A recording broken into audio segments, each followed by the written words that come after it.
Dr. Elizabeth joining us virtually.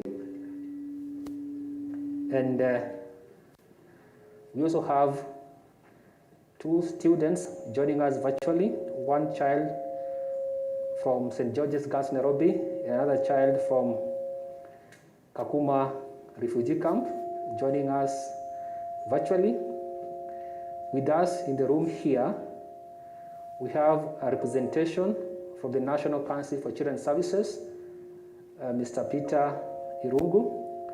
We have a representation from the National Police Service, Madam Agnes Muridi. We also have representation from 5 country directors of the Joining Forces Alliance for Children. We have the country director, World Vision. We have the country director, Child Fund Kenya. We have the country director, Save the Children Kenya. We have the country director, Plan International. We also have the country director, Tere de Homes. I'm informed that a number of colleagues are also joining us virtually in country and also internationally. So our program will begin right away. And we'll have our program run as follows. We'll have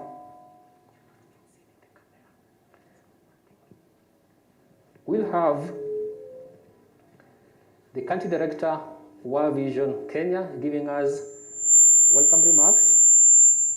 And then we'll have the country director, Save the Children, giving us a brief about the project. Thereafter, we'll have remarks from the National Council for Children's Services. This will be followed by remarks from the National Police Service. Then we'll go virtual and we'll have a male student from Kakuma refugee camp speaking to us. Thereafter, we'll get a female student speaking to us virtually. Then we'll get the National Commission on Human Rights also speaking to us virtually. Thereafter, we'll have UNICEF Kenya also speaking to us virtually. Then we'll have Honorable Justice Martha Koome speaking to us virtually. Then we'll come back to physical speaking and we'll have the Deputy Ambassador give us the final speech and launch the project today. So ladies and gentlemen and the children who are joining us, allow me to welcome the Country Director, World Vision Kenya, Madam Lilian Zozo.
National Council on the Administration of Justice, the UNICEF representative, the Kenya National Council on Human Rights, the Kenya National Police Service, the National Council for Children's Services, the Joining Forces Alliance for Children in Kenya country directors here present from Plan International, from Save the Children, from Child Fund Kenya, and from Trade Zone, members of the media, participants who are joining us online, students that are present with us here today, all protocols observed.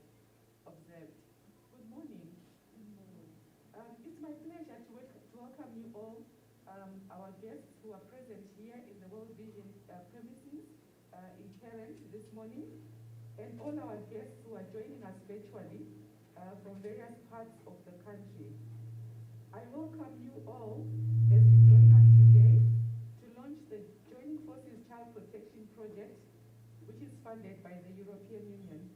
I am told that we have close to 200 participants who have joined this launch virtually, in addition to the few that are here physically. So I welcome you all. So who are we as Joining Forces Alliance for Children in Kenya? JFA, as the acronym is known for children in Kenya, is a CSO collaboration initiated by the 6 child-focused agencies, which are Child Fund Alliance, Plan International, Save the Children International, SOS Children's Villages International, Tedezon International Federation, and World Vision International. The initiative began at global level and has been replicated at country levels. It started in June 2017 at the global level through a meeting of our CEOs at global level and senior leaders of the 6 child-focused agencies. The CEOs made a commitment to put aside what they called their egos and logos, and in the spirit of collaboration, focus on key initiatives where together we can achieve significant improvements in the lives of children. These initiatives are 2 as follows.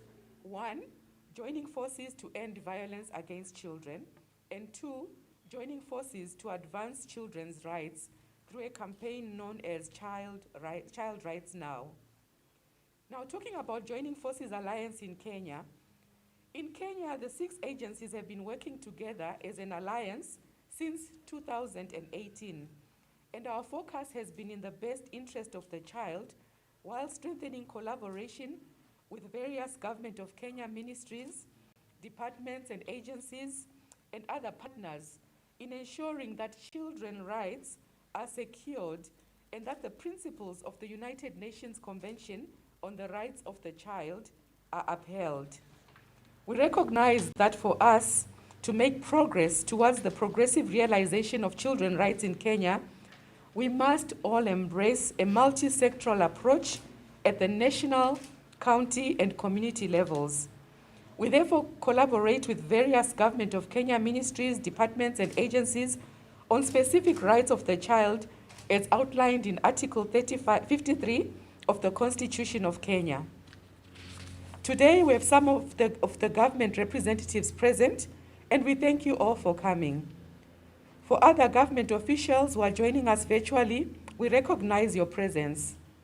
We have joined forces, combined our expertise and experience in the best interest of the children to ensure that substantial progress is made towards the realization of children's rights through implementation of the Sustainable Development Goals driven by increased political commitment and accountability. We also aim to substantially reduce violence against all children in Kenya. We are building on child protection and participation approaches that have worked before, in addition to nurturing innovative strategies towards ensuring that all children fully enjoy all their rights. We are confident that our collective capacities as 6 agencies can achieve more, as this enables a powerful collective voice to accelerate change for children's rights and end violence against children in Kenya. Our estimated annual contribution towards the enjoyment of children's rights in Kenya is close to 15 billion Kenya shillings annually that we use to implement programs that have benefited over 12 million children living in 143 sub-counties spread across 41 counties in Kenya. As we gather here today, the JFA Alliance for Children in Kenya foremost commend the Government of Kenya for its ongoing and well-coordinated efforts on the COVID-19 emergency response. We recognize and appreciate all the healthcare workers who have been at the forefront in leading the COVID-19 prevention and response measures. As the JFA for Children in Kenya, we endorse the President's message shared with the country yesterday on the key measures to prevent the spread of COVID-19. No mask, no service. Please join me in saying, no mask, no service. No mask, no service. Thank you. We also recognize the ongoing efforts and contribution of the county commissioners, deputy county commissioners, assistant county commissioners, chiefs and assistant chiefs towards ensuring that children are protected from various forms of violence. We recognize and appreciate the ongoing work by the county children coordinators, sub-county children coordinators, the area advisory councils that are undertaking various child protection initiatives across the country with the support of the National Council of Children's Services and the Department of Children's Services under the State Department for Social Protection.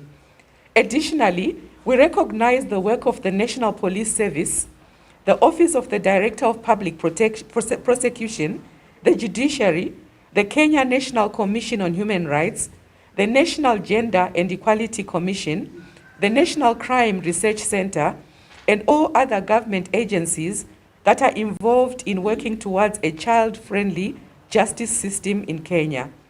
Ladies and gentlemen, you may recall that in July 2020, the President of the Republic of Kenya acknowledged the increased cases of gender-based violence, worsened mental health issues, and escalated instances of teenage pregnancy, and issued a directive and order that was issued to the National Crime Research Center to probe the escalating cases of gender-based violence, the worrying trend of cases where girl children had been disempowered, and the violation of children's rights. The JFA recognizes that the National Crime Research Center indeed responded to the presidential directive and have been able to publish a report that shows the measures that should be taken to address escalating cases of gender-based violence, girl child disempowerment, and violations of children's rights in Kenya. We appeal to all stakeholders to read the findings and the recommendations in the said report and plan to take specific actions towards the implementation of some of these recommendations from the report by the National Crime Research Center. The JFA project is being launched at an opportune moment when the government of Kenya is beginning to implement its National Prevention and Response Plan, NPRP, to end violence against children. There is therefore a great opportunity to strengthen collaboration with the government of Kenya in ending all forms of violence against children. Today, we also have children joining us virtually, as we've been informed. The JFA Alliance recognizes that children have the right to participation and that they should be heard and that their views need to be considered in decision-making processes. As the world moves to more virtual participation processes, we need to ensure that children are not left behind in all key decision-making processes. And as such, we have a responsibility to support children to also participate virtually in situations where they are unable to participate through their physical presence.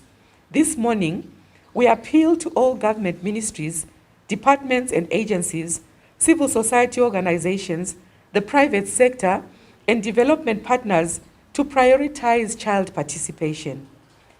We take note that while there have been guidelines on child participation in Kenya, a time has come for such guidelines to be reviewed.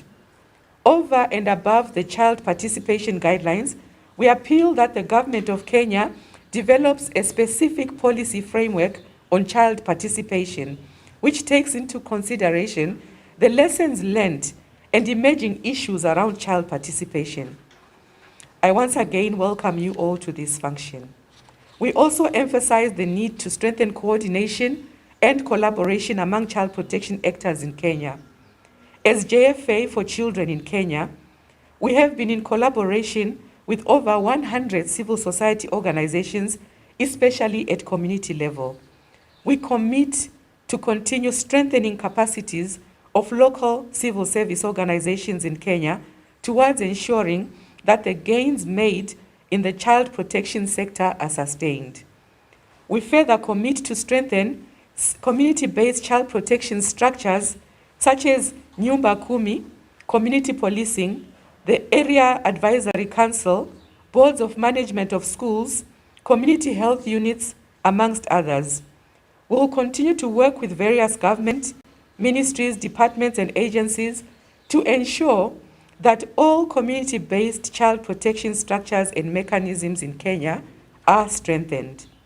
All the 6 organizations who are members of JFA receive funding from bilateral, multilateral, including UN agencies, the private sector, foundations, and individual sponsors. We acknowledge and appreciate the finance and technical assistance that we continue to receive from all our donors and sponsors. Today, we are specifically launching a child protection project being funded by one of our donors, the European Union. It is my pleasure to invite the acting country director for Save the Children in Kenya to present to us the project brief. Thank you so much, and once again, karibu.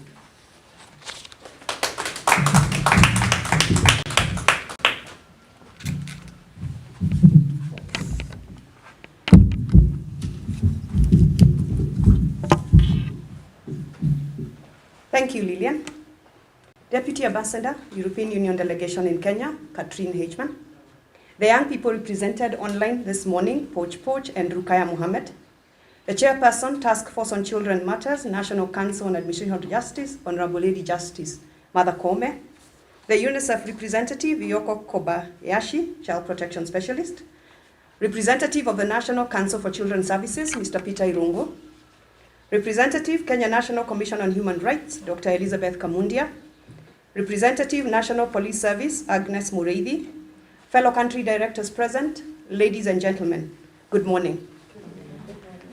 This morning, we are deeply honored to have you all here, as well as all the others joining us online, as I do know there are quite a number of people online, as we launch the Joining Forces project, Child Protection Project this morning. Let me take us back to March 2020, middle March of 2020, when the first case of COVID-19 was reported in Kenya. At that point, as the first case was reported, which was closely followed by closure of all learning institutions and restrictions put in place to stem the spread of COVID-19, children became the hidden victims of COVID-19 health crisis. They faced threats to their well-being and protection as a result of increased risks of violence and abuse, as well as the secondary impacts of COVID-19 as time moved on. This is the basis on which the Joining Forces Child Protection Project is premised. This is a 3-year project running from August 2020 to August 2023, made possible by the generous financial support of the European Union. The project is being implemented in 5 countries, Kenya, Uganda, Senegal, Mali, and Ethiopia, at a cost of 10 million euros. And in Kenya specifically, the project will be implemented in 4 counties. That is Turkana, focusing on Kakuma refugee camp, Nairobi County, focusing on Kibra, Mathare, and Korogosho informal settlements, Bungoma County, focusing on Kandui and Mount Elgon sub-counties, and Busia County, focusing on Teso North and Matayo sub-counties. And this will be implemented at a cost of 2.3 million euros. I want to reiterate what Lillian has mentioned, that we are beginning to implement the project at an opportune time when the government of Kenya has launched the Violence Against Children study, as well as beginning to implement the National Prevention and Response Plan to end violence against children. This creates a great opportunity to strengthen collaboration between the government of Kenya and the Joining Forces Alliance project in ending all forms of violence against children. The project will strengthen national and local child protection systems while working with families, communities, and institutions to raise awareness and capacity to protect children. Child participation is at the core of the project, and that's why we have children represented today, because we believe we should give them agency to be able to speak on their own behalf. The project will also have a strong emphasis on learning and sharing of good practices, as Joining Forces Alliance aims to gather and disseminate information to improve programming and share with broader network and partners. This project does allow us to stride across the humanitarian and development divide. As for the first 6 months, we will provide immediate response to the impact of COVID-19 and then longer-term development planning. Allow me to take you through the objectives of a project and what we'll be aiming to achieve in each of these. The overall objective is to ensure children and adolescents experience reduced levels of violence, abuse, exploitation, and neglect. How we wish we could say experience none, but we talk of reduced levels because that is what is feasible. We have 4 objectives or 4 pillars that we'll be working around. The first one being strengthening national and local protection and response systems. So we'll be supporting the national and local response systems to ensure that children are protected.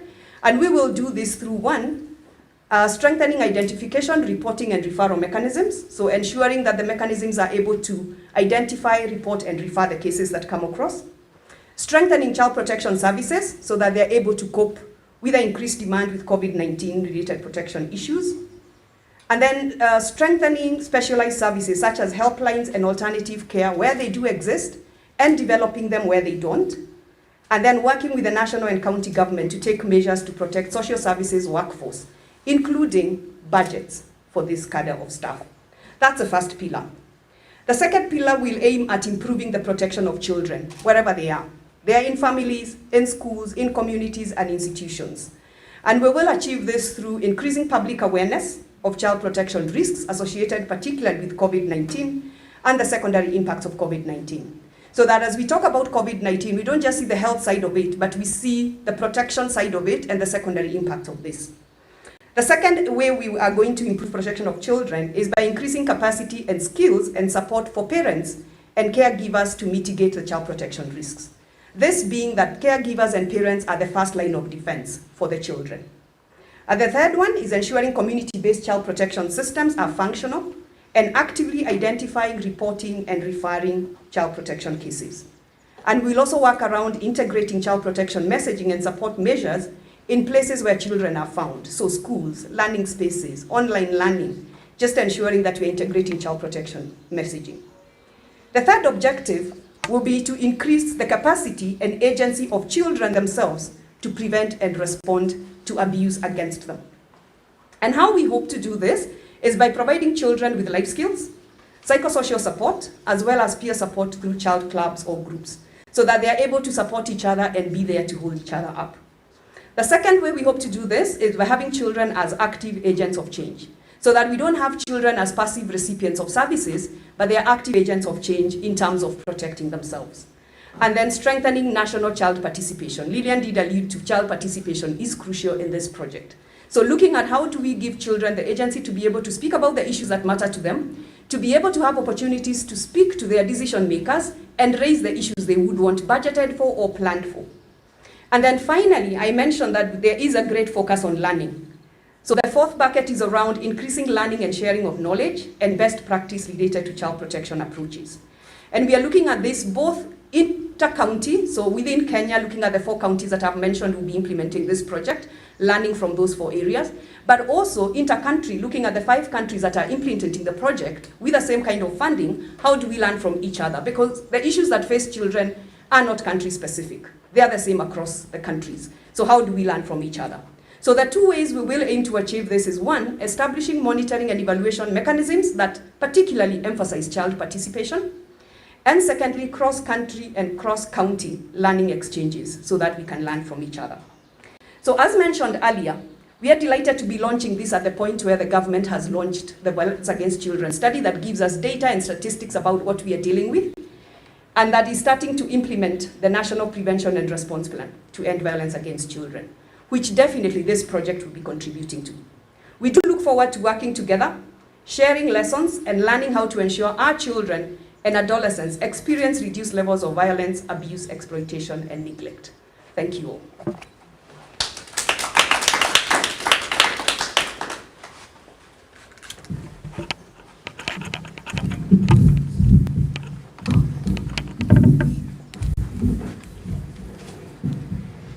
Thank you very much, Jen, the Country Director, Save the Children. It's my pleasure now to welcome the National Council of Student Services representative, Mr. Peter Rungu. Karibu.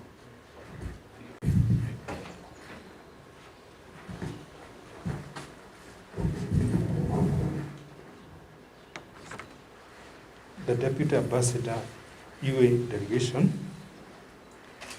Chairperson, National Council on the Administration of Justice, Kenya Human Rights Commission representative,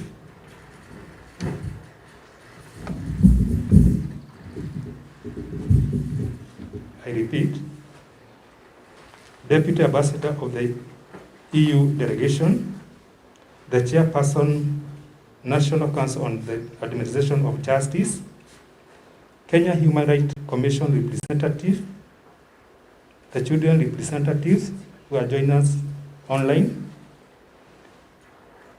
the JFA County Ambassador Directors, others partners present, ladies and gentlemen, good morning. I am Peter Rungu, representing the National Council for Children Services CEO, and I have a brief remarks to make. The National Council for Children Services is delighted to be part of this event and appreciate the individual and collective effort of every organization that is present here today in safeguarding the rights and welfare of the children in Kenya. We acknowledge the work that the JFA is doing in the children's sector and appreciate the meaningful engagement that we have had so far. The Council is committed to ensuring that children are protected from abuse, neglect, violence, and exploitation, and is keen on forging partnership and a coordinated response towards the same. The recent launched Violence Against Children Survey Report 2019 paints a grim picture on the reality facing children. The report reveals that 49.9% of female and 56.1% of males experience childhood violence. It is even sad to note that most of this violence is experienced at home. COVID-19 has expounded this problem, and our children are now more at risk of violence. As we embark on implementation of the National Prevention and Response Plan to end violence against children and continue to battle the effects of COVID-19 on our children and their families, we welcome initiatives as this project that aim at bolstering government efforts in strengthening families and increasing the capacity of children to prevent and respond to any form of violence against them.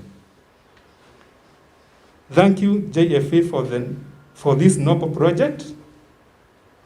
We salute and fully support your vision and purpose as we continue serving the children of this country. Thank you.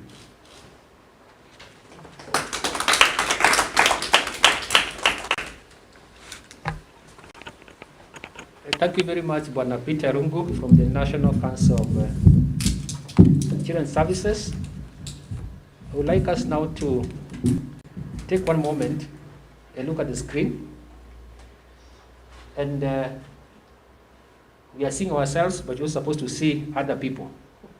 So I really hope the children who are joining us will be able to have a moment with us. I want to allow them, maybe the guys at the IT can guide me. At some point, we'll be allowing the children who are joining us to say hello to us from wherever they are.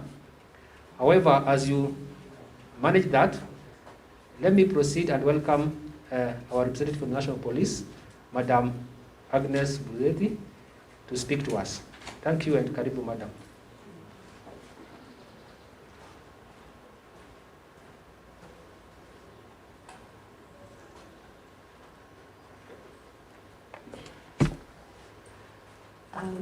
The Joining Forces for Children Fraternity, distinguished guests, both virtually and physically, ladies and gentlemen, good morning.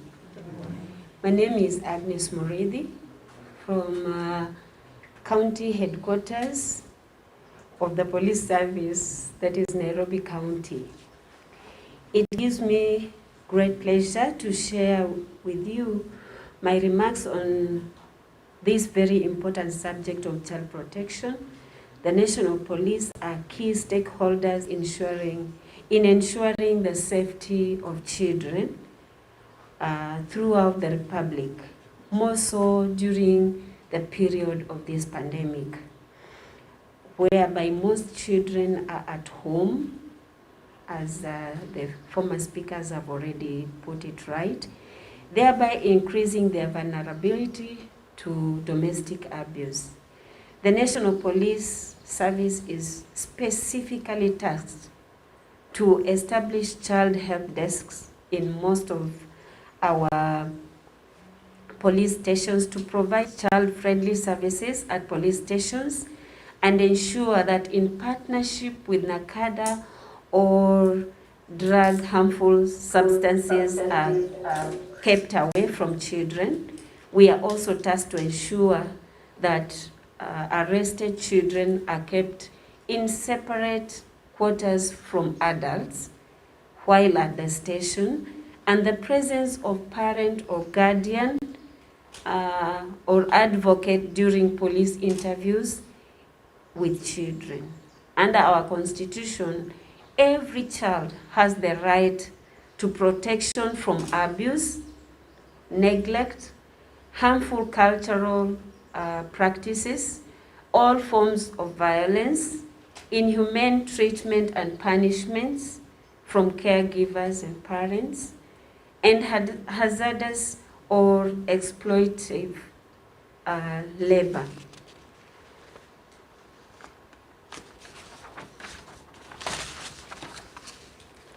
Functions are invariably undertaken by the police in their routine duties, hence the need to enhance capacity for better coordination, leading to faster response and ensuring that the children are safe.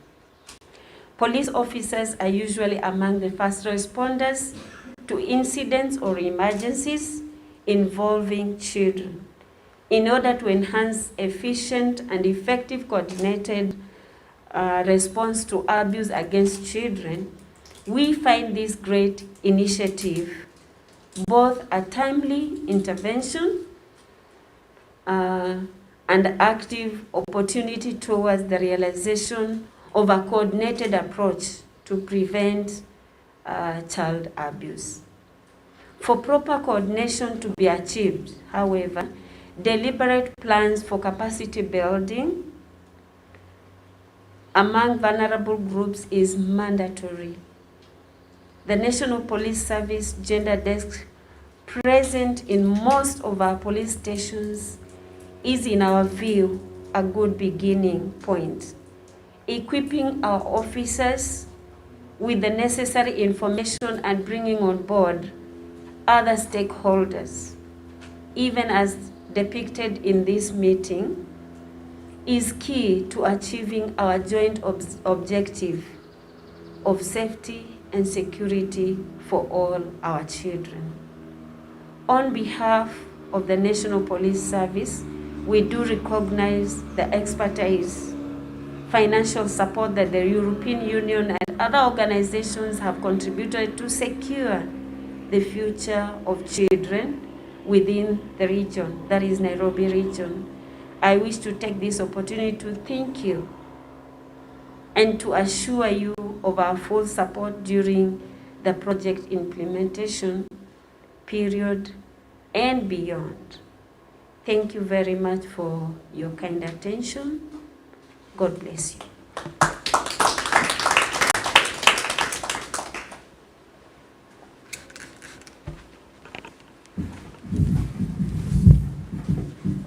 Thank you very much, Madam Agnes. we already have the children ready? Those who are joining us virtually,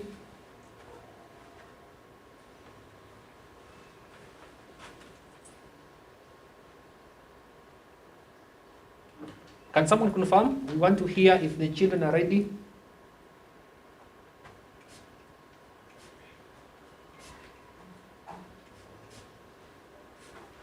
Okay, perhaps if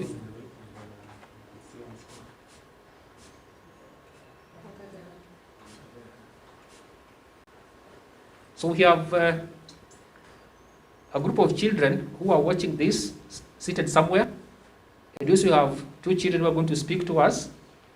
So if you don't have the group of children seated wherever they are, we'll go straight away and listen to the first child.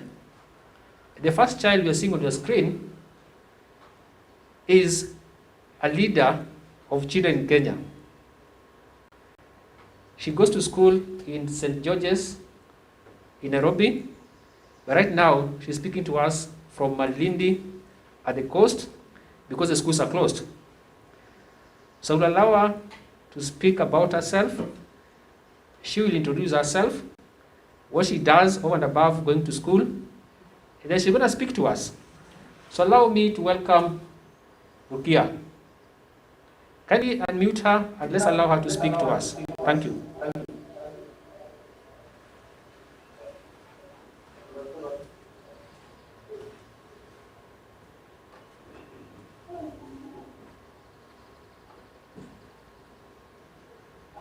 The Permanent Secretary for the Ministry of Labor and Social Protection, Honorable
labor force participation rate of 75%.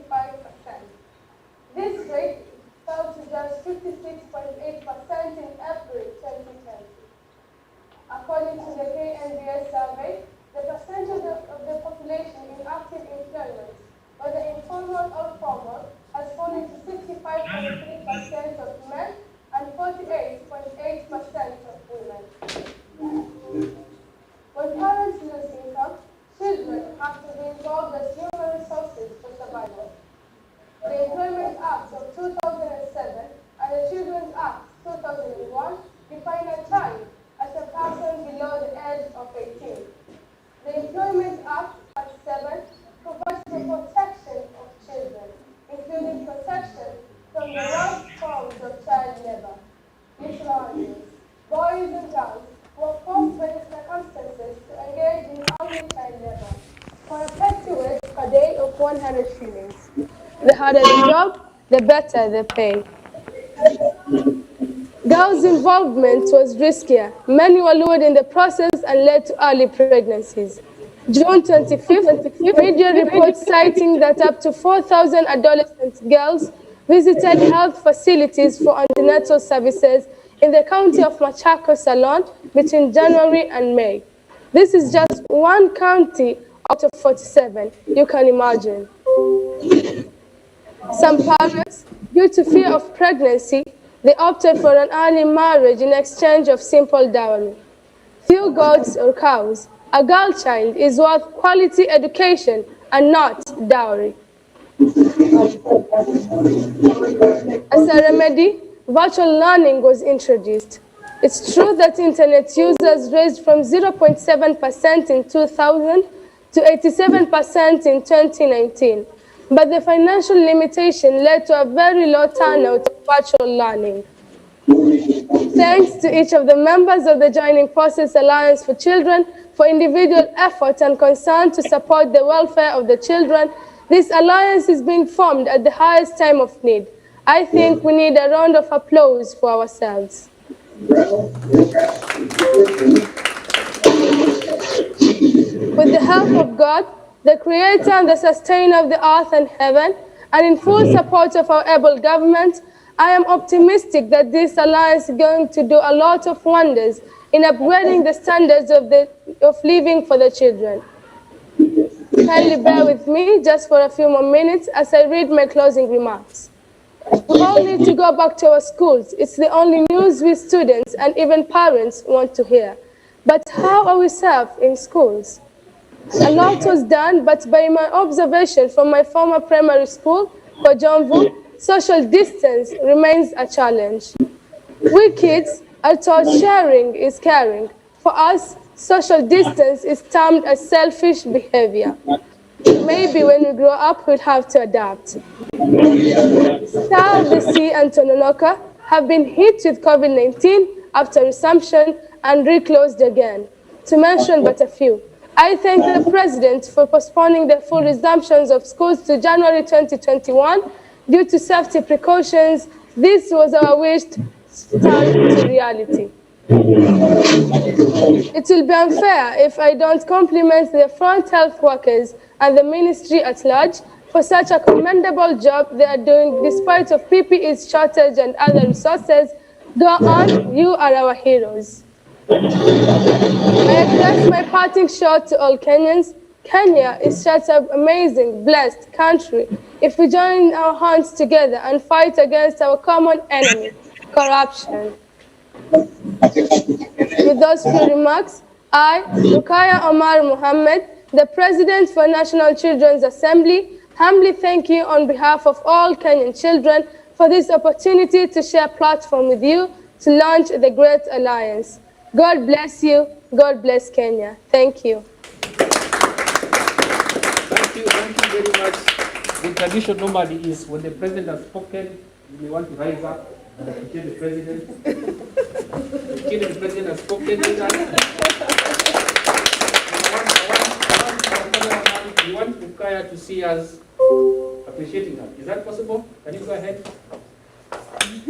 It's gone off.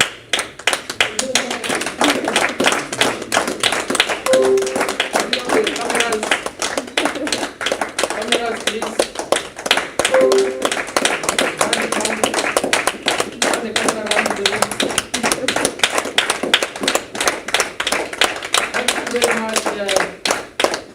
Rukaya Mohammed, the children's president, was speaking to us. You may have your seats. So we have one more child, a male child, a boy, who is based in Kakuma refugee camp. And once we see him on screen, we'll allow him to speak to us.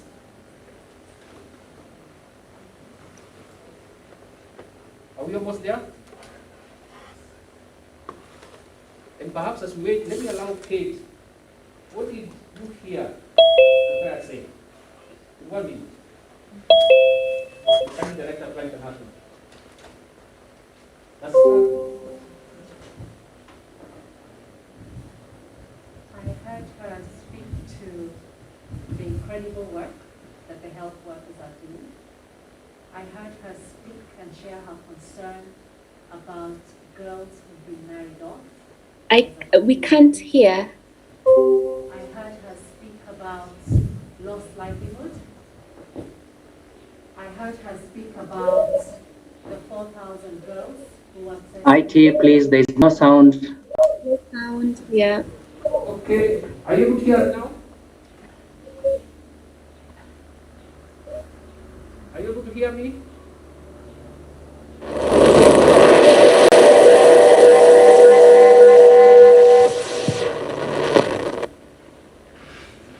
The sound team, kindly help us.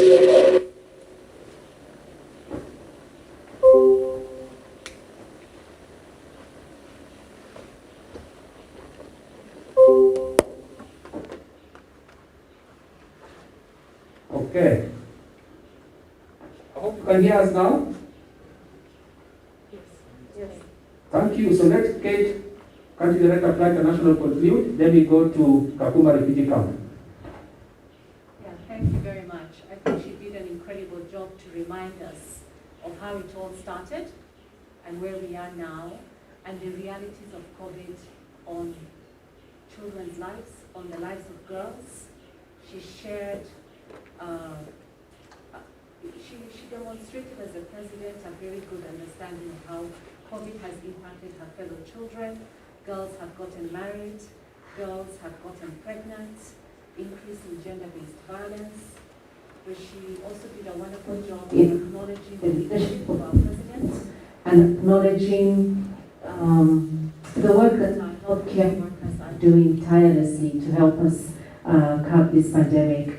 She also recognized the reduction in workforce and access to livelihoods and shared some very stark statistics really in terms of how people have lost their jobs, how the workforce has dwindled. She also shared statistics about the uptake of the digital space to promote learning, but the reality that it is not all accessible for children across the country. So quite a myriad of issues that she has reminded us that we need to think about. Thank you. Thank you very much, Kate. Colleagues who are joining us and partners joining us virtually, we wanted to make this participatory, so we allowed you the rights to be able to chat and unmute yourself on video. Unfortunately, the rights are being abused. I want to plead with you, please put your videos off. Kindly put all your videos off. Kindly mute yourselves. Our intention to make the launch participatory, kindly requesting do not abuse it.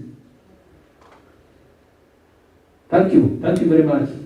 So we are now going to Kakuma refugee camp, and the only video we are allowing to be on is the video from Kakuma refugee camp. So colleagues in Kakuma, if you are able to hear me, please proceed.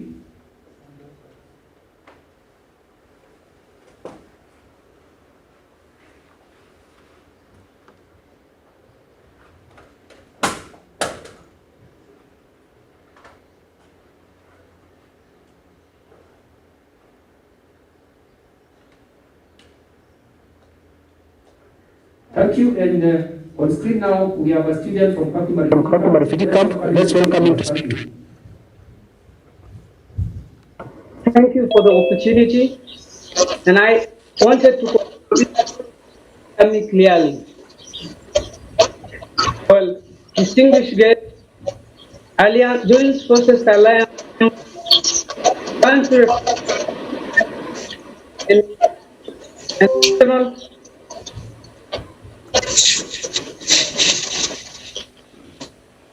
I would like also to greet all I can see my friends and also students from my school. I'd like for them. Our, my name is Coach Concord, a member of PIC, being in Kakuma refugee camp. I am 18 years old and a Form 3 student from Vision Secondary School. I will given this opportunity to share my experience and also the other children's experience during the COVID-19 pandemic. My experience during the pandemic, during the lockdown, when the school was closed at the first, I wasn't happy.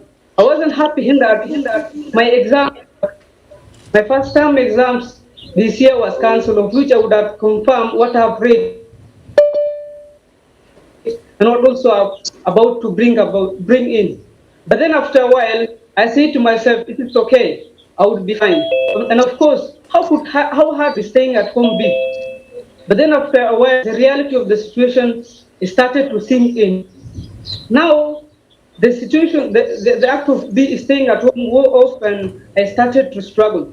It was actually very hard being socially very from the people you know, from the you learn from one another, from the other children, especially the other children who are my colleagues in school. Well, then after a while, I start feeling like I am tied up, like I cannot actually touch person. I cannot visit a friend. I cannot even visit a member of the family. So I feel like the life have become hard. And as a child, and also thinking my other fellow children are feeling the same. The other children too, they were having the feelings of anxiety and fear of dying, fear of also losing a member of the family. They're also fearing to lose their friends. But then after a while, another tactics come on how to cope with the situations at home. I've learned that the lockdown have given me the opportunity to do my talents, my hobbies. Good at also singing, but I couldn't do that due to the school. So I started practicing while I am at home in my room. I also started practicing drawing, and also I could dance. Though, despite the schools are closed and the school was the most important, I've also decided to work on my talents and also educate the other students through the social media. I've educated the online classes whereby I've started studying on the online. Well, in the online, it was enjoyable in that the teachers are also there, and you being uncover topic, we are able to cover, and that makes life also from. So other children also information wrong. The COVID-19 doesn't exist. The camps. So some think maybe COVID-19 is just a myth, a misconception. Elders just they are trying to tell a lie. But unfortunately, when the news spread on, when the news about people dying, at least they have knowledge. They had the knowledge of COVID-19 to realize that the COVID-19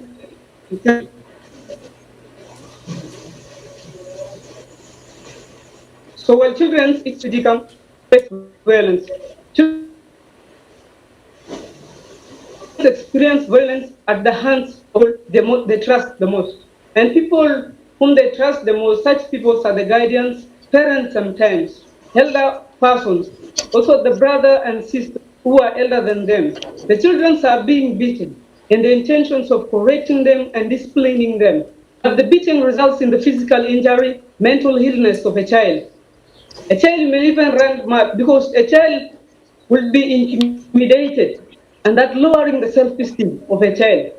And no, there is no way a child can be disciplined by beating. Elder people are being bullied.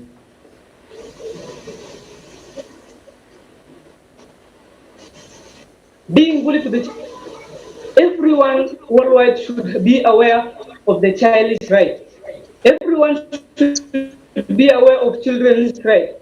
Should know the rights of their children. Also, children's all they have right to education. That all the other children are being kept at home. That their birthright is to work, is to do the child's work. It's only to cook or maybe do the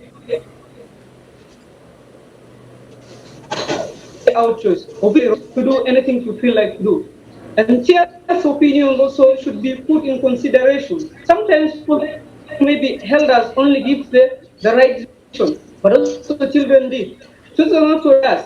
A child can give a decision which can be hard and can change life. Child, as I'm saying, there should be no discrimination for child. No matter where he is from, no matter the language he speaks, no matter the color, no matter the age, no matter where he is from, no matter even if how he dress, no matter a boy or a girl, no matter a boy or a girl, no matter a poor or a rich, all children are the same. All children should be given the same right. No child should be treated unfairly from the others at any reason. So as a child, I plan that the parents may not have that knowledge of how to raise a child. Parents should also be educated. The creation of awareness should be done to the parents. Should be told that a child is not somebody who can just live. A child is the leader of tomorrow. A child should be educated as early as he starts knowing things. Child should not just at home. And for that, as for the reopening of the school, I would like to say that their importance. The schools are very important, and each and everyone has. But the COVID-19 pandemic also is the most dangerous thing ever. We cannot put our life to risk. A child cannot be taken to school, and most people who are affected are the children since they like playing too much. And they could not mind maintaining social distance, which will lead to the pandemic. Children should be stay at home until the number of the cases subsidized. And every child can be for children to go to school where they can go and get food when we wait the cases of the COVID-19 pandemic reduces. And also thankful that also people were given the taste of having the soaps in the school. People were given soaps and the masks. I've liked, and this is my recommendation, very important, that people also were given the opportunity to use the sanitizers, were given the hand sanitizers of which to prevent the deadly pandemic. And it is very good fighting against the deadly pandemic until all children are free. I'm very grateful and thankful for the opportunity given. And also, as a child, I would like to say, children have all rights. Every child is equal. Let's educate our children, and let's give all children the right to education, the right to do anything. So I'm very grateful and thanks. Thank you very much, Coach. I hope I can be heard. So we'd like Coach to once again, colleagues in the room, please rise up. A round of applause to Coach, the video guys. We'd like Coach to recognize, I can't see the camera around the room. The camera around the room, and we can see. Thank you. Let's appreciate Coach. Thank you very much. Thank you very much, Coach. So Coach is one of the leaders of the Children Rights Club in Kakuma. We also have the Children Peace Club, where they're using an approach known as enhancing capacity of children as peace builders. So thank you very much, Coach, on behalf of children who are based in Kakuma refugee camp. We are still going to invite... The offer projects give a good opportunity to address children's challenges and the rights to the world, and to get well educated about the challenges that children face. Thanks. Thank you. Thank you. So allow me to welcome one of our guests from the Kenya National Commission on Human Rights, who is going to speak to us virtually. Dr. if you can hear me, please put your video on.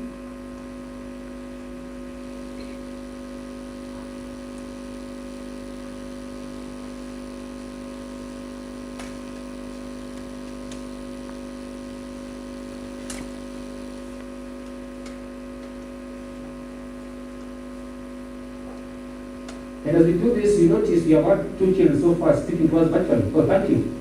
Thank you, Dr. and you're welcome to speak to us. Thank you.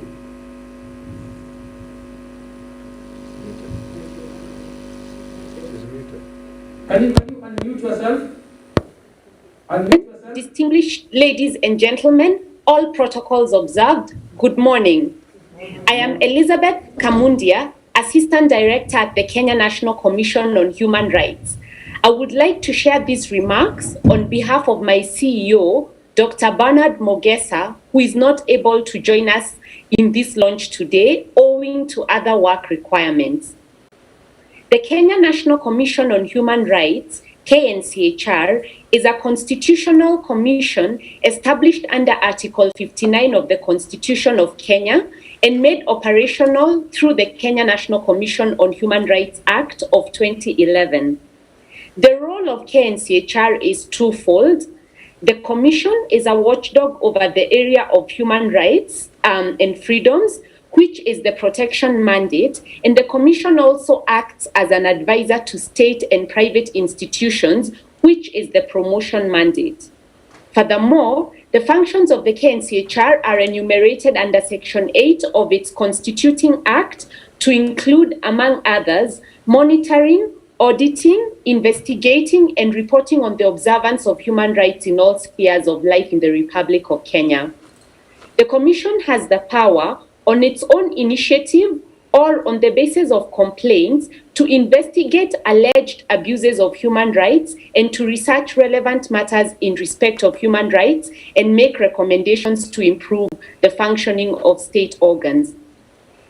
KNCHR works through public awareness on the rights of the child and the capacity building of duty bearers towards the promotion and protection of child rights in Kenya. KNCHR is committed to working closely with Joint Forces Alliance and different actors in government and civil society and the larger public in order to promote a culture of respect for the rights of the child. KNCHR wishes to bring to light different sectorial interventions towards the promotion of the rights of the child in Kenya. As a member of the National Council on the Administration of Justice Task Force on Children Matters, under the leadership of Honorable Justice Martha Koome, that comprises of state and non-state actors, the task force has made strides in promoting the rights of children who are in contact and in conflict with the law. Recently, Honorable Justice Koome was named the first runners-up in the 2020 UN in Kenya Person of the Year Award in recognition of the work she has steered with the National Council on Administration of Justice Task Force on Children Matters. KNCHR takes cognizance of the European Union being at the forefront on the mandate to ensure that there is respect for human rights in all engagements. KNCHR has received support from the European Union to promote human rights during the COVID-19 pandemic. We are grateful to the EU for extending similar support to the Joint Forces Alliance. This support will go a long way in helping civil society organizations, including national and international non-governmental organizations, on children's rights protection to strengthen government efforts and support communities to help safeguard the rights of the child. KNCHR will continue working with the relevant government agencies to strengthen child protection systems with the main aim of advancing the Sustainable Development Goals and the Vision 2030 on the clarion call of leaving no one behind. We acknowledge the challenges that children continue to face due to lack of adequate legal frameworks, weak coordination of child protection service providers, and the inadequate resources towards the promotion and protection of the rights of the child in Kenya. The Commission would like to amplify the voice of the voiceless child, the vulnerable child, including children on the move, street children, children with disabilities, and intersex children, among others. It is our intention to work with various state and non-state actors to address the existing gaps that have the potential of retrogressing on Kenya's progress in realizing her obligation to all children. We as a Commission are thankful to the partnership with the Joint Forces Alliance and commit to partnering in ensuring that the rights for all children in Kenya are secured. I thank you. Thank you very much for the Commission. Colleagues in the room and the colleagues virtually, please have to plead with you again. Mute yourself. And don't be on video.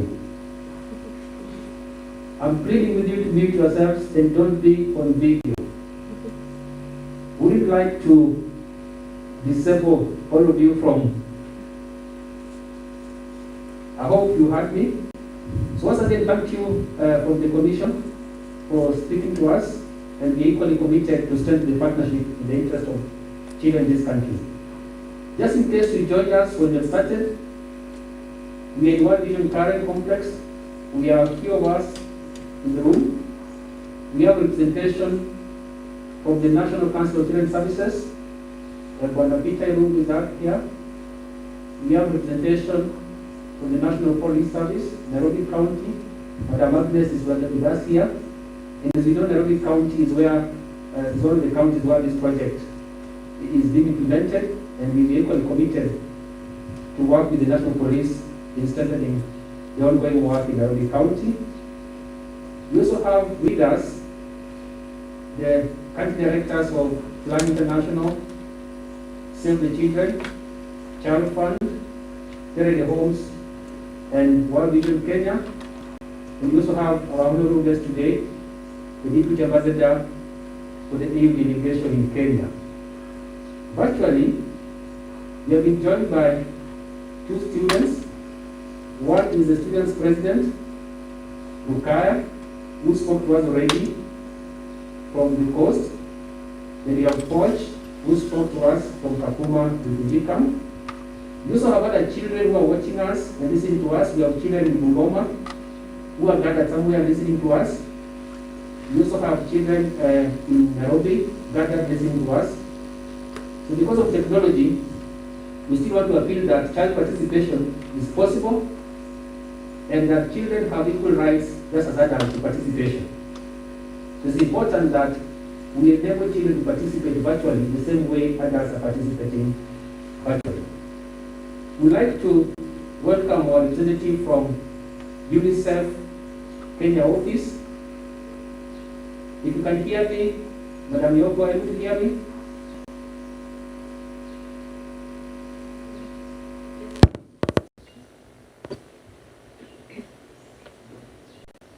Kindly, if you can hear me,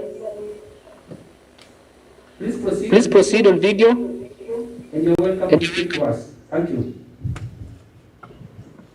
Thank you so much. Deputy Ambassador of European Union Delegation of Kenya, Catherine Heckman, Student Representative, Coach Kwan, Rukaya Omar Mohammed, and all participating children watching the video now. Dr. Elizabeth Kamundia, representative of Kenya Human Rights Commission. Honorable Lady Justice, Madam Kome, Children's Affairs Secretary of the Ministry of Labor and Social Protection, Mr. Shem Nakutu, representative of the National Council for Children's Services, Mr. Peter Irungu, Senior Superintendent of National Police Service, Agnes Muriti, country directors, and all colleagues from Joining Forces Alliance fraternities. Distinguished guests joining both from physically and virtually, all protocols observed, ladies and gentlemen, My name is Yoko Kobayashi. I am Child Protection Specialist at UNICEF Kenya Country Office.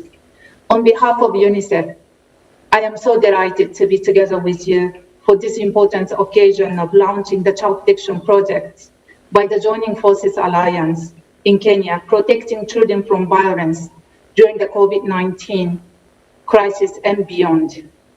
UNICEF has been working closely with the government and partners, including some of the members of the Joining Forces Alliance, on various child protection issues in Kenya. One of the important works that we continue to focus on in addressing violence against children in Kenya is the implementation of the 5-year National Prevention and Response Plan on Violence Against Children, which has been already mentioned several times by previous speakers. The 5-year National Prevention and Response Plan on Violence Against Children was launched, as we know, under the leadership of the government of Kenya in this July, together with the 2019 Violence Against Children survey.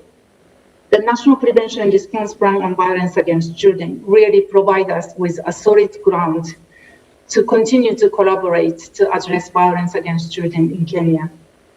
We are very happy to note that Joining Forces Alliance in Kenya has been able to support the dissemination of the key findings from the Violence Against Children survey, as well as the National Prevention and Response Plan on Violence Against Children under the leadership of the government of Kenya. Allow me to talk about the 2019 BAC survey findings, which are especially relevant in the current context of the global pandemics, which already mentioned several times by previous speakers. Just for us to remember, the Violence Against Children survey was a nationally representative household survey of children and young adults aged 13 to 24 years. It was designed to measure the prevalence and circumstances surrounding emotional, physical, and sexual violence against boys and girls in childhood. The survey also identified risk and protective factors, as well as consequences of violence and service utilization. The first finding that I'd like to highlight is a high level of violence children are experiencing in home settings, as previously highlighted by student representative as well as representative from NCCS. Parents and caregivers, who are the primary protectors of children, often perpetrate physical violence against boys and girls. In addition, children do suffer from emotional violence by their parents or caregivers. For example, being told that either they were unloved or did not deserve to be loved, or parents or caregivers wish that they were dead or had never been born, or ridiculed or put down.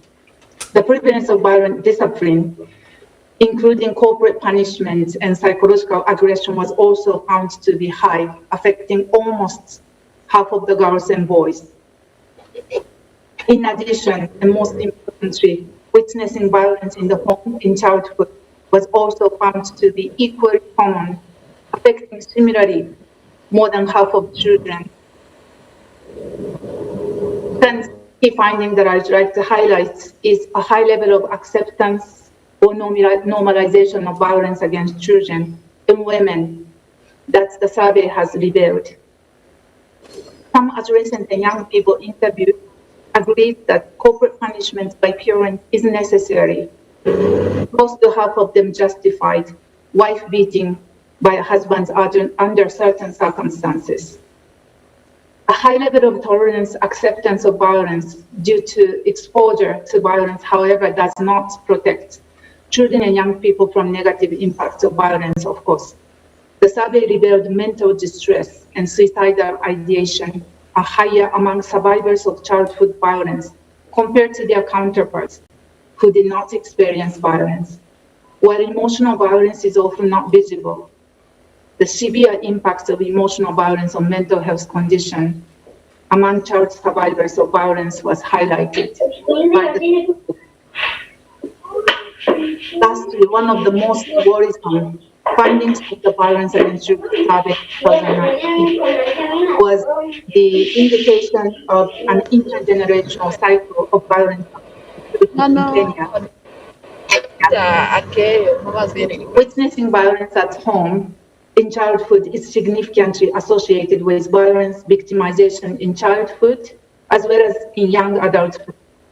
By being survivors of or witnesses of violence, children and youth are also at a higher risk of further victimization and perpetration of violence.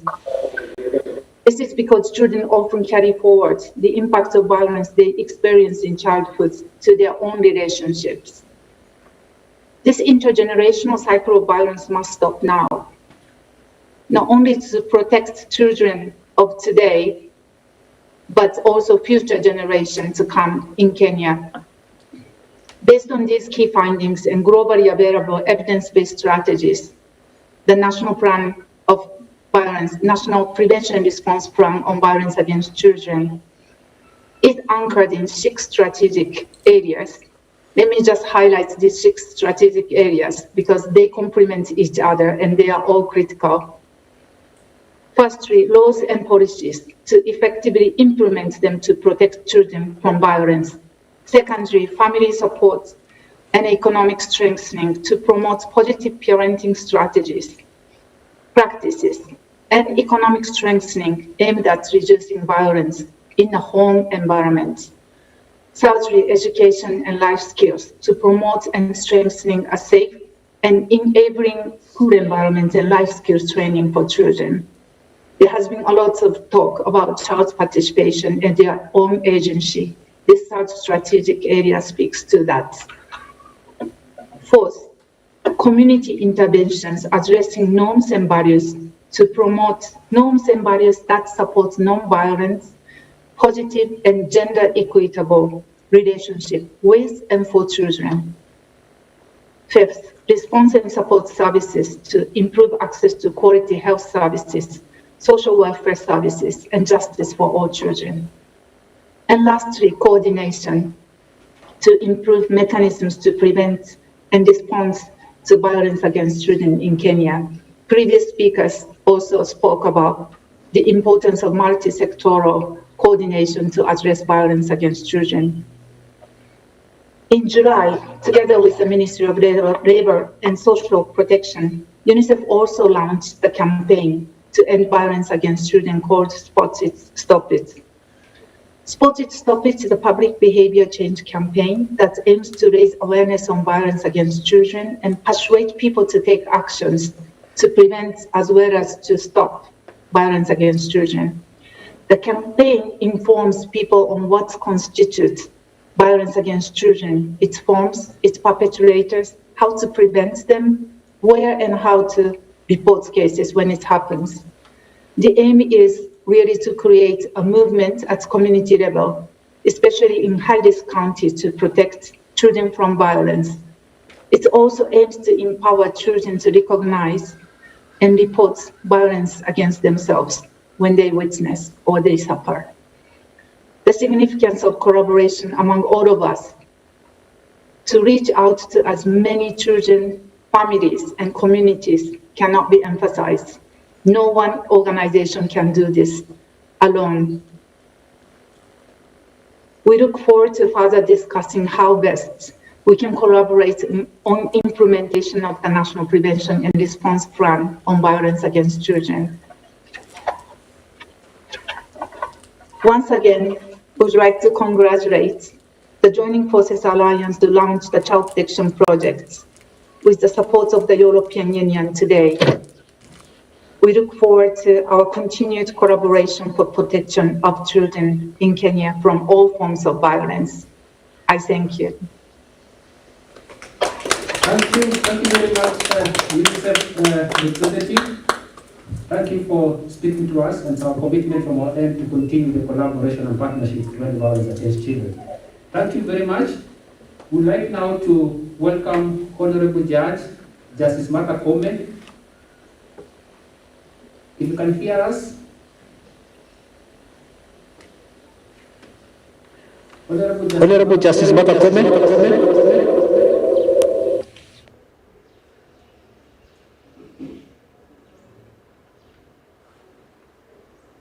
Thank you and welcome, Judge. Thank you very much. for inviting me to the launch of this wonderful program. All protocols observed. I recognize all of you who are present.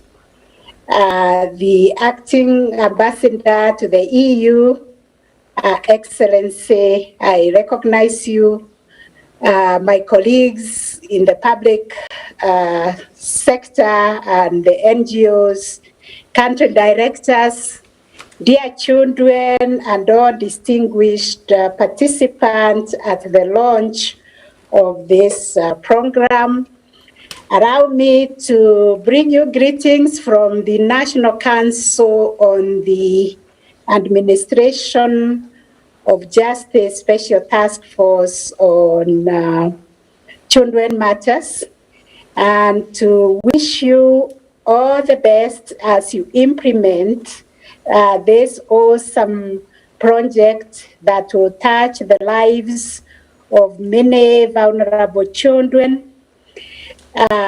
Many speakers have eloquently spoken to the issues that affect children, and I benefited a lot from listening to the president of the Child Assembly, Lakel Mohammed.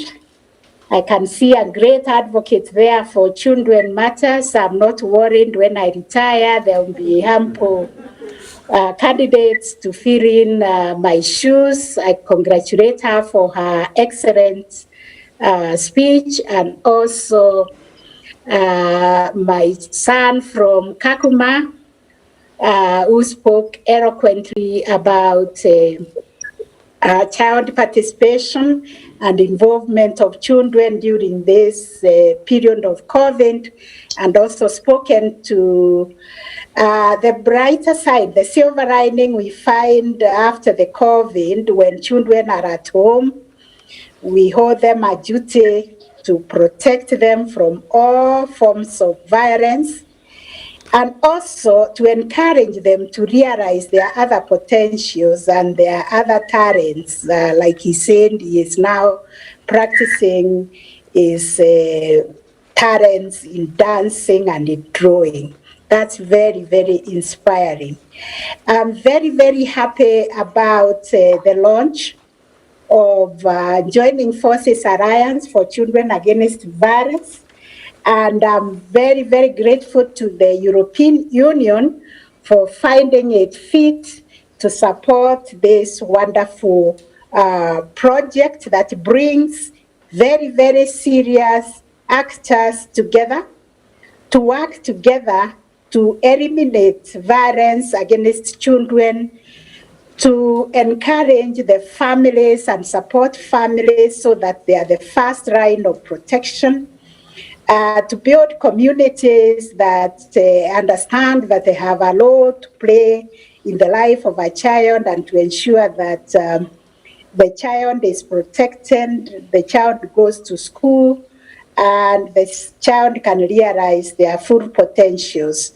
I am so encouraged by the 4 pillars that have been explained, and I commit that the National Council on the Administration of Justice Special Task Force is willing to partner with you in all these issues as you go out to implement them in the areas that you have identified in Nairobi, in Bungoma, and in Kakuma.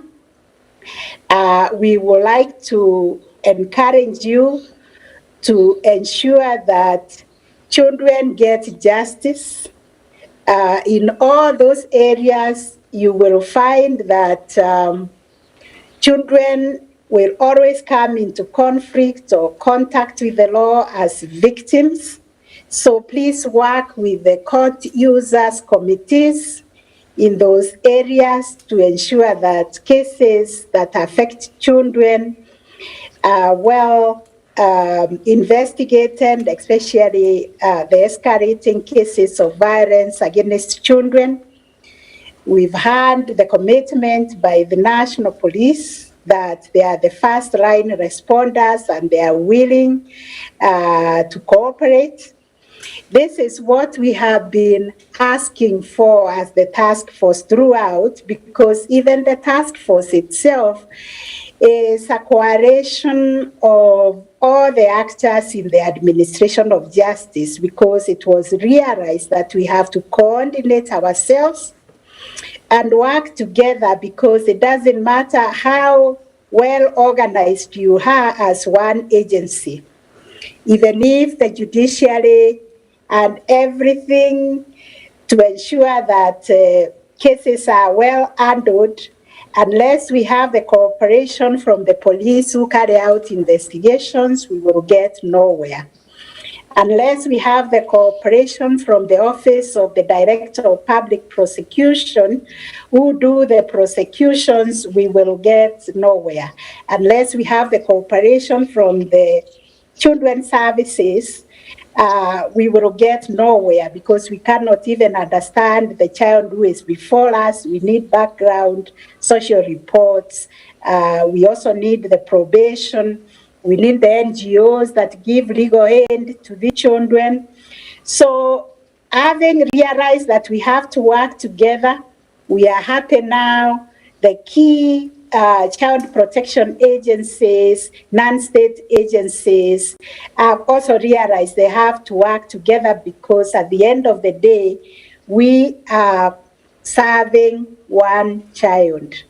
We are all pursuing the same thing. So the issues about the vulnerability of children and what needs to be done has very, very eloquently been put forth. But I must emphasize that as we move on with child protection, we must push, lobby, advocate for the enactment of the children bill, because as we are talking today, over 10 years since the promulgation of the Constitution 2010, and even as it is going for review, the children of Kenya have not been able to enjoy the gains in that constitution, because their law, the Children Act 2001, has never been aligned to the constitution. So when I finish speaking to you, I'll be going to meet with the MPs. They are keen to see how they can, on their part, push for it. And I'm happy that also the ministry is doing their best. This has been an effort that has taken actors, stakeholders, and even children themselves a long time, because the children spoke what they needed, looked into. Speaking for children in the justice system, children said that they are victims when they are in conflict with the law, because when a child is under 18, it is a failure of a system, either at home or in the community, that leads them to be into conflict with the law. So when they are in conflict with the law, they are not criminals, they are victims. They need to be treated as victims. And from our work with dear colleagues, some of you are present here, we have gone around this country, and we have seen over 80% of children in the justice system, in the child-owning institutions, remand homes, or rehab schools. They are really children who did not commit any offense that is known to law. They are children in need of care and protection, who are rescued in the name of rehabilitation, and because of the poverty levels in this country, and they have ended up in those institutions. So what we are asking is that when you go to the communities, you speak to them so that we can embrace diversion. We do not have to take children to the formal justice system. Empirical data And studies have been done to show that it does not help to take a child to the formal justice system. It stigmatizes them, they change, and it is very difficult for them to be rehabilitated because of the hard conditions, inhuman conditions that they come across within the justice, formal justice system. So as you implement the program, we will be coming to support you because we have developed every single document that you may need to ensure that children are protected within the justice system.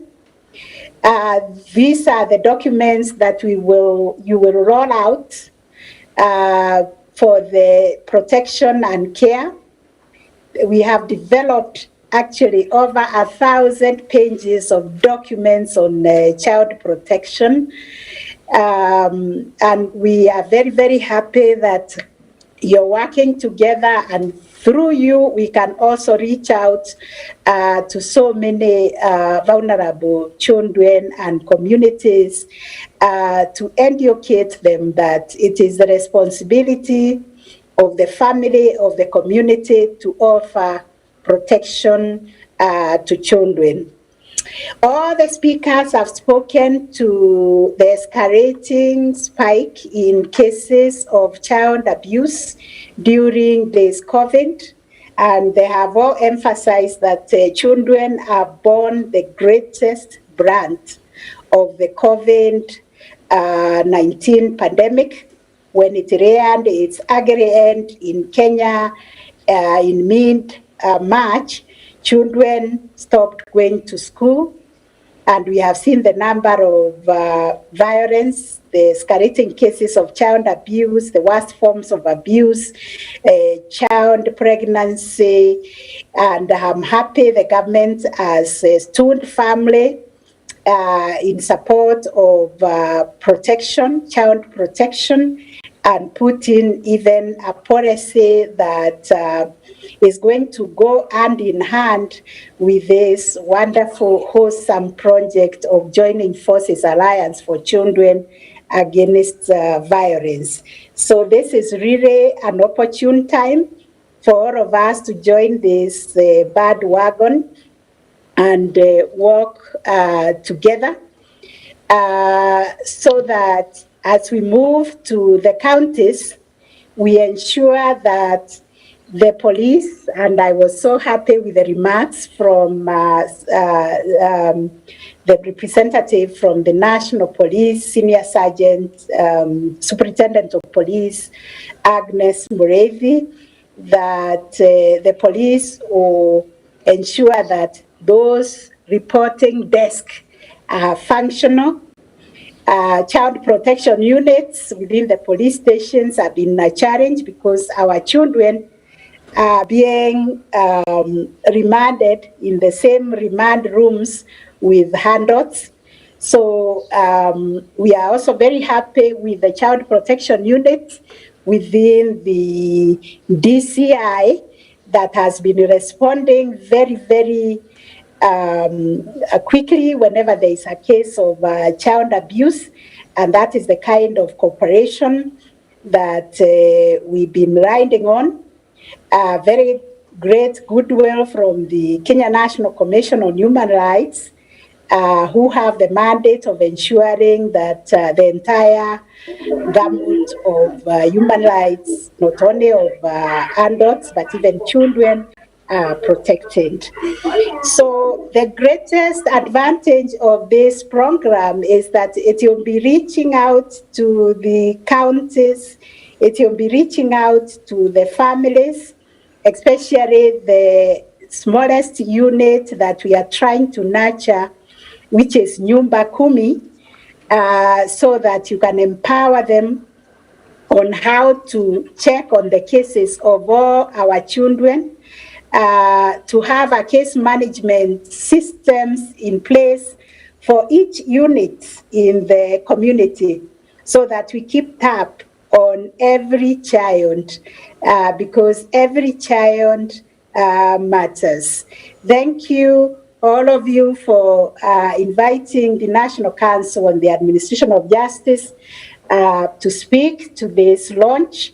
And I commit that anytime you need our support, anytime you need our intervention, because we are implementers also in the justice system, you can call on us.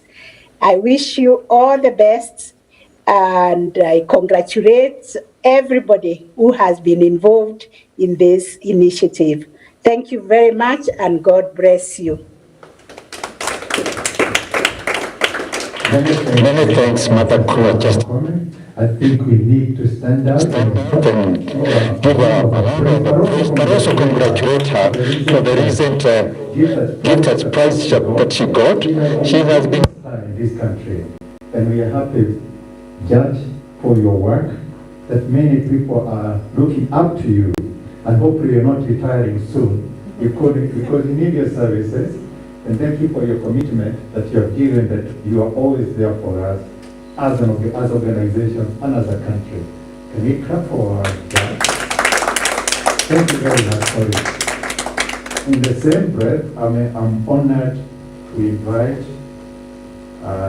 Madam Her Excellency Katerina Ekman, the Deputy Ambassador for EU Delegation in Kenya, to speak to us. We want to thank you, Madam Katerina, for taking time out of your busy schedule and to be here with us this important day, but also to thank EU for the gift that you have given us on behalf of the Kenyan children. Thank you very much. Welcome and address us.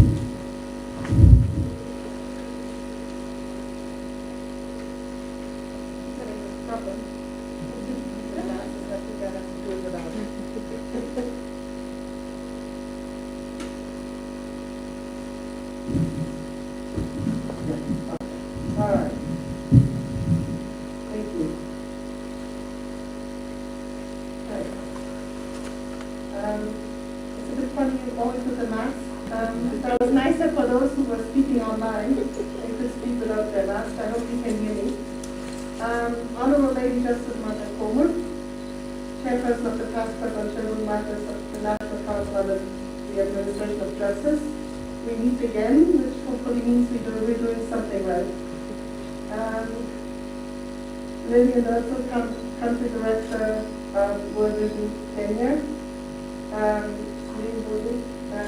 Country Director Kedebam, Shane Badi, Acting Director of Save the Children Kenya. What else do we have? We have the Country Director of the Child Fund Kenya, and we have the Country Director of Plan International. We have Peter Inu, one of the first speakers from the National Council for Children's Services. We have Agnes Inuiti from the National Police Services. We heard online also from the country representative from UNICEF, Representative Yoko Kobayashi. We also heard from the National Commission on Human Rights. I'm sure I'm forgetting somebody. I always forget some. Oh yes, the most important ones, the children. So, both Coach and Mukaya, very impressive statements. Thank you very much for joining us and making your voices heard. Ladies and gentlemen, boy child, girl child, I should say as well, distinguished guests, thank you very much for inviting us. It gives me great pleasure to be here today for the launch of the Joint Forces Child Protection Project. The COVID pandemic has now been with us in Kenya for more than half a year, and the numbers are still going up. We heard this yesterday from His Excellency Uhuru Kenyatta in his speech to the nation. This pandemic is far from over, And I guess I'm glad that the project is running for 3 years. That means that we have time also. We hope that the pandemic won't be with us for 3 years, but I'm sure that the effects of the pandemic will be with us for 3 years. And so it's good and timely that it's starting well. The government has taken great strides in controlling the pandemic through the various initiated measures, which we find very commendable. We have the social distancing guidelines.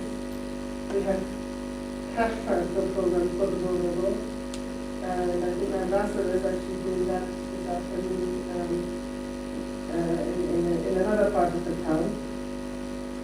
We have employment of extra medical staff and sort of new field hospitals being created all over the country.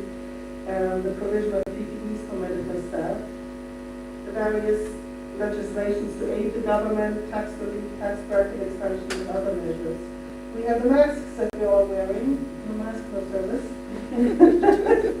So these are all commendable measures, and we hope that they will continue to bear fruits for all of the population, including the children.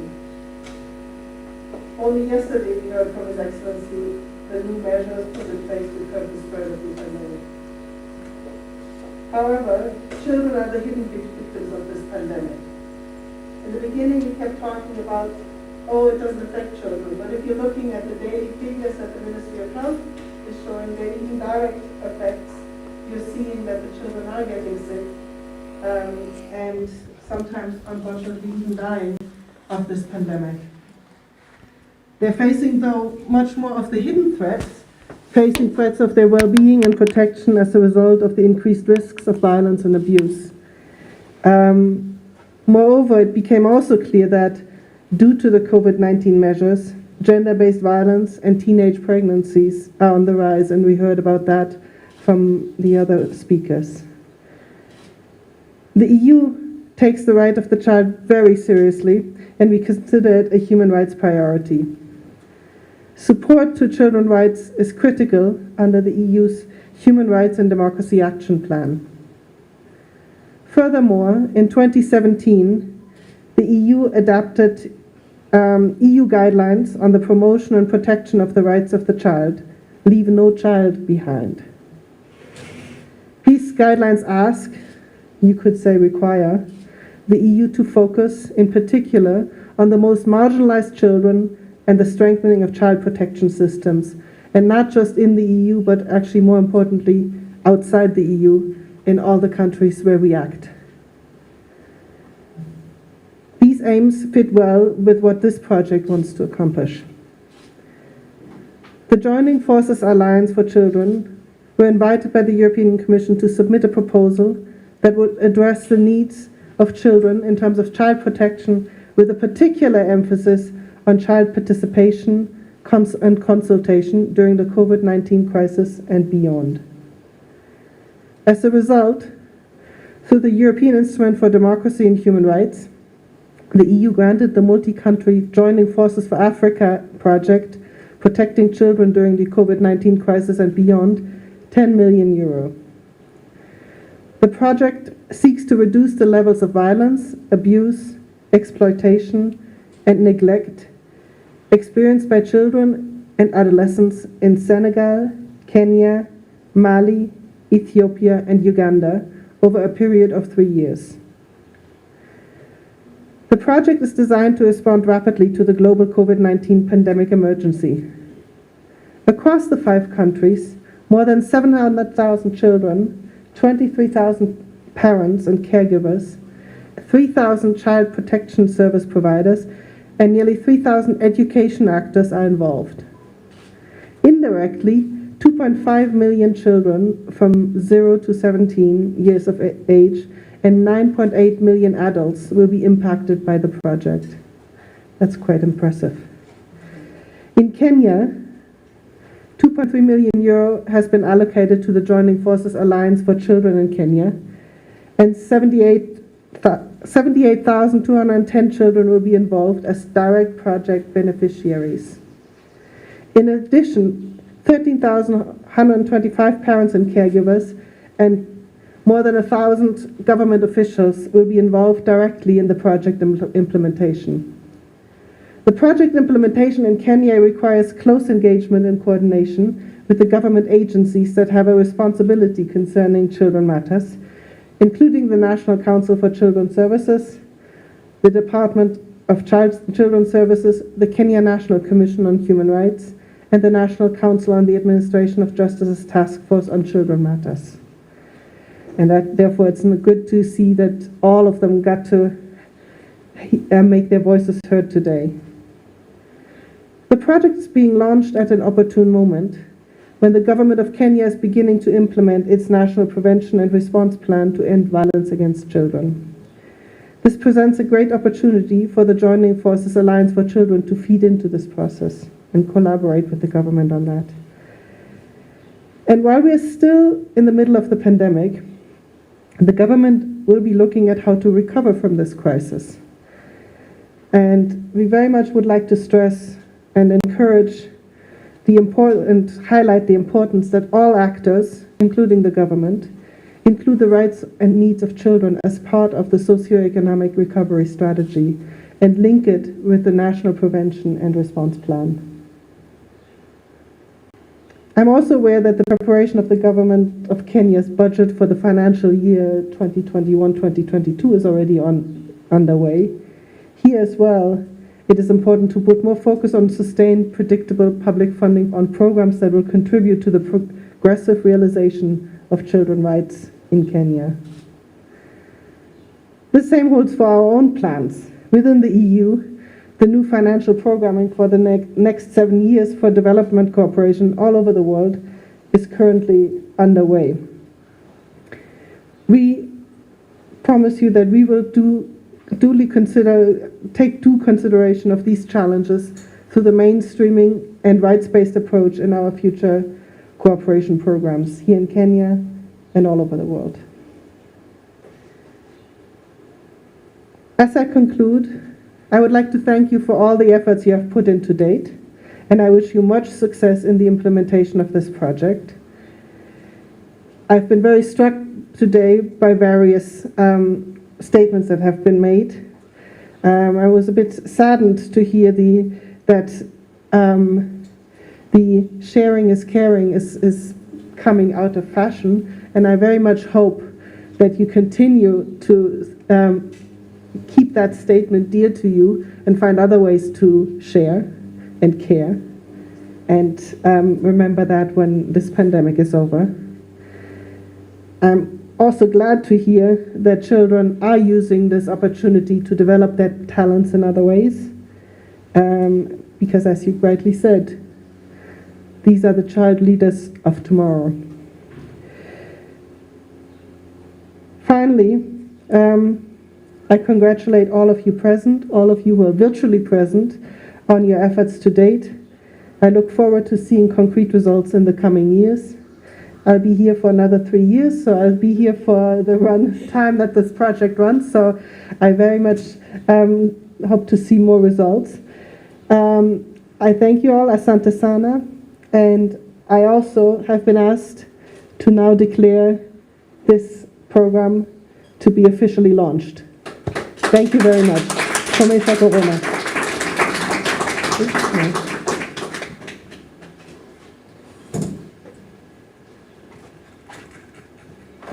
Thank you very much, Your Excellency, Madam, for your speech and for declaring our project launch today. At this juncture, allow me, with your permission, there are children in Kakuma, some in Nairobi, some in Bungoma, who would like just to wave to us so that we hear their voice. So kindly, colleagues in Nairobi, Mary Claire, are you able to hear us? And do you have the children ready? In Bungoma, Mercy Kilel, are the children ready? And in Kakuma? So this is, where is this place? Please speak to us and tell us where you're speaking from.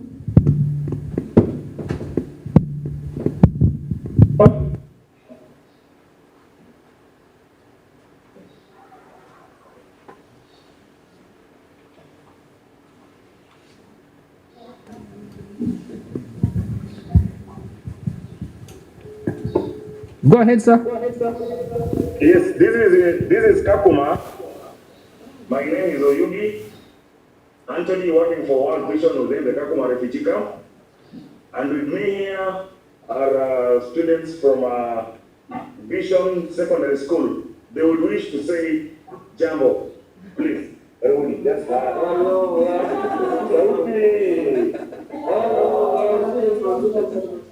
I did hear that.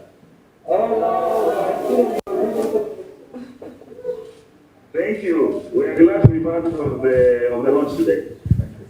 Thank you very much, Oyugi from Kakuma. Mercy Kileli de Bungoma. Are you able to hear us?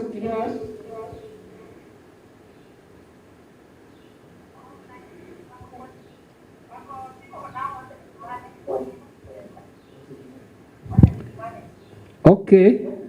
So we have Mercy in Bungoma and Mary Clay in Nairobi. Whoever is ready.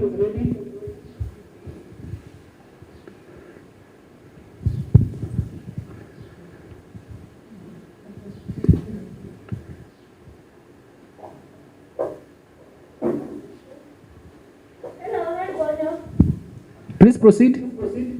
This is Ms. Claire from CDH Foundation for Agota. I'm here with children in Agota. They'd like to say hi. Thank you, Anya. Back to you. Thank you, Mary Claire. Mercy in Bungoma.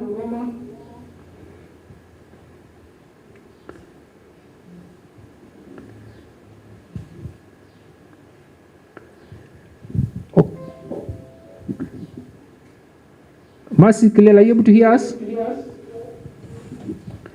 Okay, thank you. I think once they're ready, we'll give them opportunity. We'd like to bring this to a close. Allow me now to invite the country director, Tere De Holmes, to give us a vote of thanks.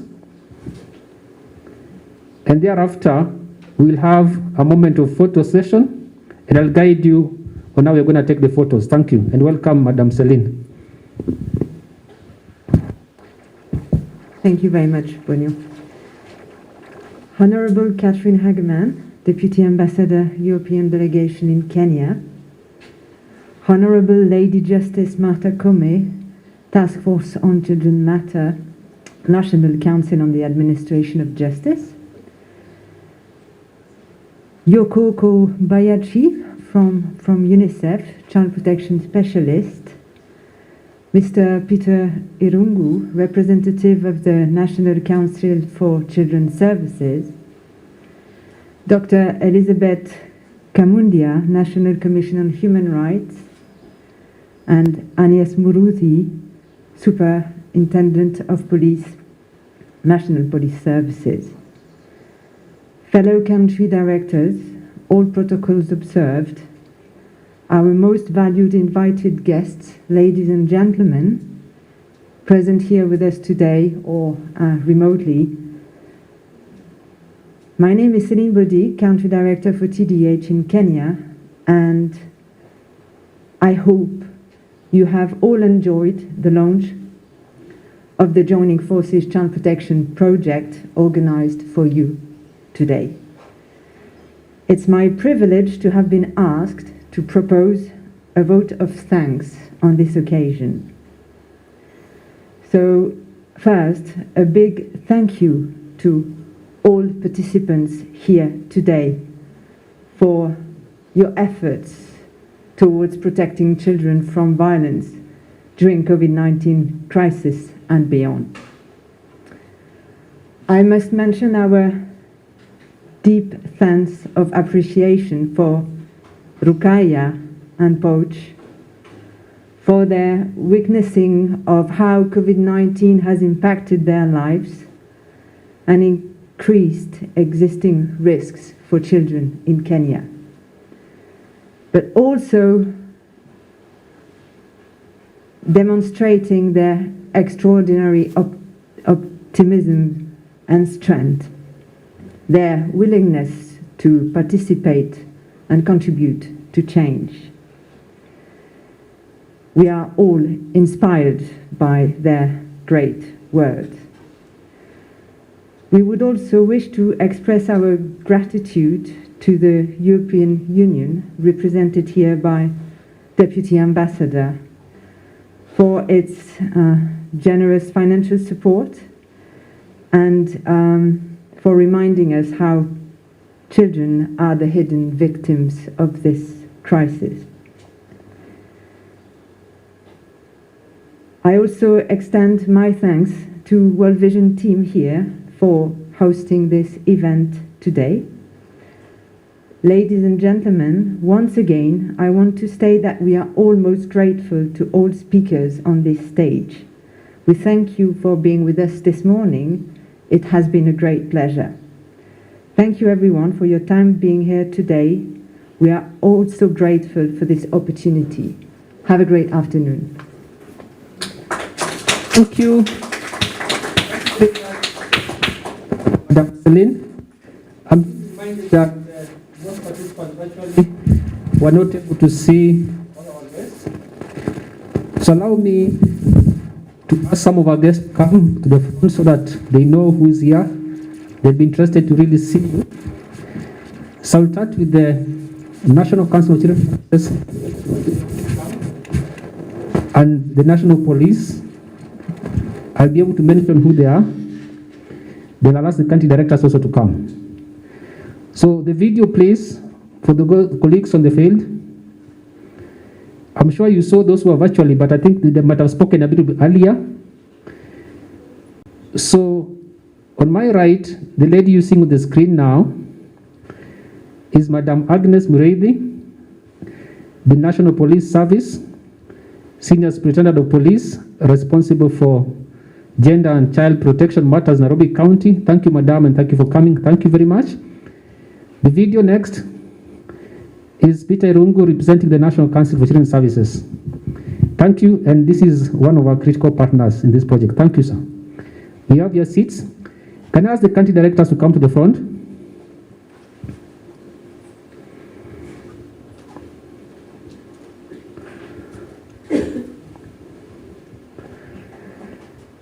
Thank you. So we start to my extreme right. My extreme right, yes. So we can, the video. My right, that side. Thank you. So on screen now is the country director, Child Fund, Mr. Chege Ngugi. Thank you. Next to Mr. Chege is the country director, World Vision Kenya, Madam Lilian Dozo. Thank you. Next, we have Save the Children, Jane Mbagi. Thank you. Then next, we have Celine from Terede Homes. Thank you. And then we have Kate Volley from Plan International. We have apologies from SOS Children Villages. Thank you, and have your seats. So our occasion today has come to a close. Thank you very much. The guys who are watching us virtually, we thank you for joining us. We have recorded this launch. We'll be able to share the video with those who may want to watch the video, and thank you very much for coming to join us. Thank you all, and have a good afternoon. So the guys in the room, you're going to proceed